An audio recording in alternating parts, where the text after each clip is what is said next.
यह प्रश्न कि यदि यीशु परमेश्वर हैं, तो उन्होंने प्रार्थना किससे किया, देहधारण के रहस्य और त्रिएक ट्रिनिटी की प्रकृति को समझने के लिए बहुत महत्वपूर्ण है। इसे हम बाइबल के दृष्टिकोण से व्यवस्थित रूप से समझते हैं। देहधारण का रहस्य। बाइबल सिखाती है कि यीशु पूर्णतः परमेश्वर और पूर्णतः मनुष्य हैं। उनका यह दोहरा स्वरूप उनके प्रार्थना जीवन को समझने की कुंजी है। यीशु परमेश्वर हैं। यूहन्ना 1:14 आदि में वचन था और वचन परमेश्वर के साथ था और वचन परमेश्वर था और वचन देहधारी हुआ और हमारे बीच में निवास किया। कुलुस्सियों 2:9, क्योंकि उसमें ईश्वरत्व की सारी परिपूर्णता शारीरिक रूप में वास करती है। यूहन्ना 10:30, मैं और पिता एक हैं। यीशु मनुष्य हैं। फिलिपियों 2:6-7, यद्यपि वह ईश्वर के रूप में था, परंतु उसने ईश्वर के समान होने को अपने वश में रखने योग्य वस्तु न समझा, वरन दास का स्वरूप धारण किया और मनुष्यों के समान बन गया। इब्रानियों 2:17, इस कारण उसे हर बात में अपने भाइयों के समान बनना पड़ा। एक मनुष्य के रूप में यीशु ने एक सच्चा मानवीय जीवन जिया, जिसमें परमेश्वर पिता पर पूरी निर्भरता शामिल थी। त्रिएक का रहस्य। मसीही विश्वास सिखाता है कि परमेश्वर एक हैं, लेकिन तीन रूपों पिता, पुत्र और पवित्र आत्मा में प्रकट होते हैं। स्वरूप में एकता, पिता, पुत्र और पवित्र आत्मा एक ही परमेश्वरत्व को साझा करते हैं। व्यक्ति में भिन्नता, पिता पुत्र नहीं है, पुत्र पवित्र आत्मा नहीं है और पवित्र आत्मा पिता नहीं है।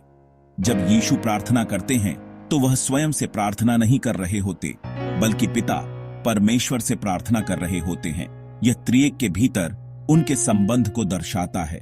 मत्ती 26:39, हे मेरे पिता, यदि यह संभव हो तो यह कटोरा मुझसे टल जाए, तो भी मेरी नहीं परंतु तेरी ही इच्छा पूरी हो।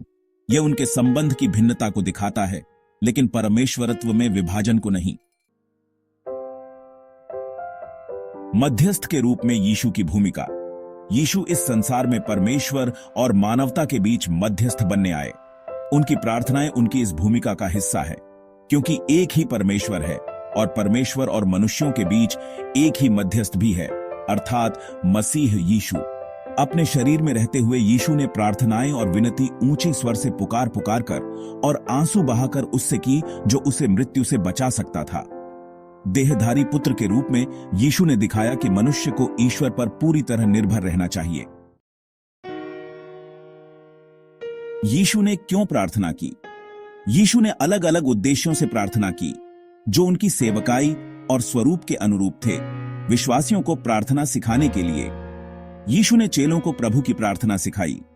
यीशु ने अपने चेलों और भविष्य के विश्वासियों के लिए प्रार्थना की, पिता की इच्छा पर निर्भर रहने के लिए।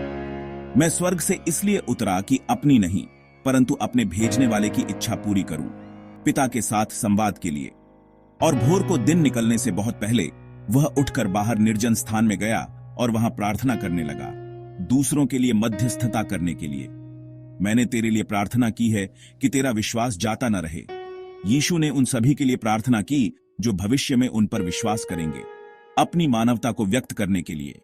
गेतसमने के बगीचे में यीशु ने दुख और संघर्ष के बीच प्रार्थना की। प्रार्थना का ईश्वरीय और मानव पक्ष। प्रार्थना में संबंध त्रिएक में प्रार्थना पिता और पुत्र के बीच के शाश्वत प्रेम संबंध को प्रकट करती है। आज्ञाकारिता न कि निम्नता। यीशु की प्रार्थनाएं पिता की इच्छा के प्रति उनकी आज्ञाकारिता दिखाती हैं, न कि किसी प्रकार की निम्नता। और वह आज्ञाकारी होकर यहां तक कि मृत्यु, हां, क्रूस की मृत्यु तक सहन किया। मानव उदाहरण। यीशु ने प्रार्थना के द्वारा हमें सिखाया कि हमें परमेश्वर पर पूरी तरह निर्भर रहना चाहिए। निष्कर्ष, जब यीशु प्रार्थना करते हैं तो यह उनकी मानवता, उनके मध्यस्थता के कार्य और त्रिएक के भीतर उनके संबंध का प्रतीक है। उनकी प्रार्थनाएं उनके ईश्वरत्व को कम नहीं करती, बल्कि देहधारण के रहस्य और त्रिएक की सुंदरता को प्रकट करती हैं। त्रिएक को समझने के लिए मुफ्त PDF पुस्तक त्रिएक परमेश्वर पर। इस पुस्तक को पाने के लिए कमेंट बॉक्स में कमेंट करें अपना ईमेल ID।